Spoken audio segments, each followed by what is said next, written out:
Assalamualaikum warahmatullahi wabarakatuh. Perkenalkan, nama saya Leti Badriana dari kelas R14 Prodi Akuntansi dengan NIM C1C022145. Ini saya akan menjelaskan tentang timbulnya dan hapusnya hutang pajak. Di sini ada satu ajaran formil. Hutang pajak timbul karena dikeluarkan oleh ketetapan pajak oleh Fiksus, sehingga jika belum ada surat ketetapan pajak maka berarti belum timbul hutang pajak. Yang kedua, di sini ada ajaran material. Hutang pajak timbul karena berlakunya undang-undang seseorang dikenai pajak karena suatu keadaan yang perbuatan. Ajaran ini diterapkan pada sel sistem untuk ketetapan pajak. Dalam ajaran ini tidak menimbulkan hutang pajak, hanya untuk menentukan dan menetapkan besarnya hutang pajak. Ini ada satu, pembayaran. Pembayaran pajak dapat dilakukan wajib pajak dengan menggunakan surat setoran pajak atau dokumen lain yang disamakan. Yang kedua, di sini ada kompensasi. Kompensasi terjadi apabila wajib pajak mempunyai tagihan berupa berlebihan pembayaran pajak. Jumlah kelebihan pembayaran pajak dapat dikompensasikan pada masa atau tahun pajak. Ketiga, daluarsa. Daluarsa diartikan sebagai daluarsa penagihan.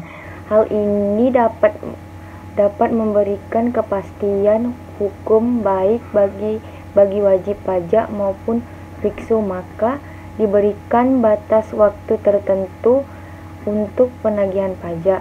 Yang keempat, di sini ada penghapus. Hutang pajak dilakukan karena kondisi dari wajib pajak yang bersangkutan. Misalnya, wajib pajak dinyatakan bangkrut oleh pihak-pihak yang berwenang. Yang kelima, di sini ada bebas utang pajak.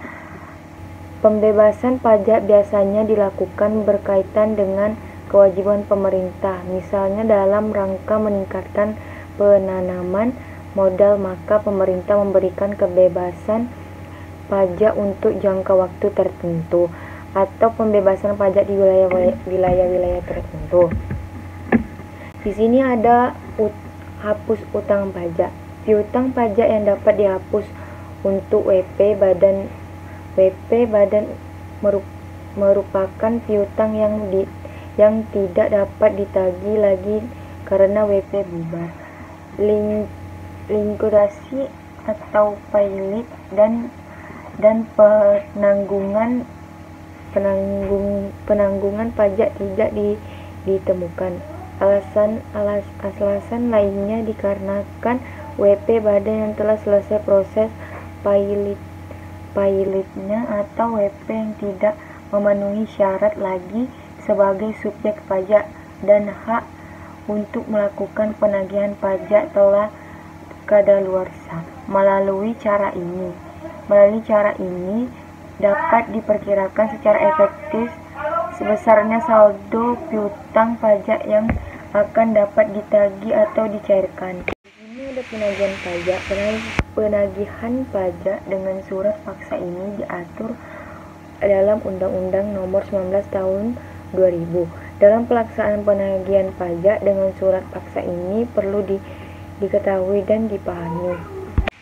Penanggungan pajak adalah orang pribadi atau badan yang bertanggung jawab atas pembayaran pajak, termasuk wakil yang menjalankan hak dan kewajiban pajak menurut peraturan perundang pajak. Di sini ada B. Penagihan pajak adalah serangkaian tindakan agar penanggungan pajak melunasi utang pajak dan biaya penagihan pajak dengan cara menegur atau memperingati, memberitahukan surat paksa.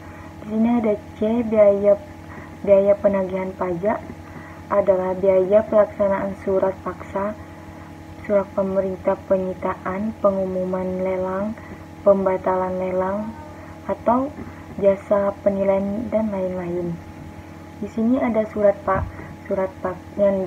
paksa adalah suatu pemerintah pembayaran utang pajak dan biaya penagihan pajak dan memiliki kekuatan eksekutorial dan kedudukannya sama dengan keputusan hakim pengadilan yang punya kekuatan hukum tetap. Di sini ada C, jurusita pajak adalah pelaksanaan tindakan penagihan pajak yang meliputi penagihan seketika dan sekaligus memberitahukan surat paksa, penyitaan dan penyandaran. Sini ada F, penyitaan dalam tindakan jurusita pajak adalah menguasai barang penanggung pajak guna dijadikan jaminan untuk melunasi utang pajak menurut peraturan perundang pajak.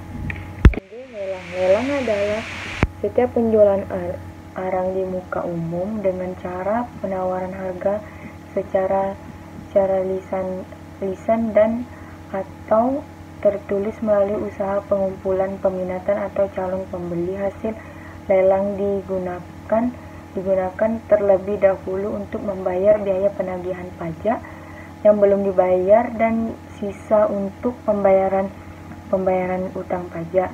Yang H, pencegahan adalah larangan yang bersifat sementara terhadap panggung pajak tertentu untuk keluar dari wilayah RI berdasarkan alasan tertentu sesuai dengan ketentuan peraturan perundang.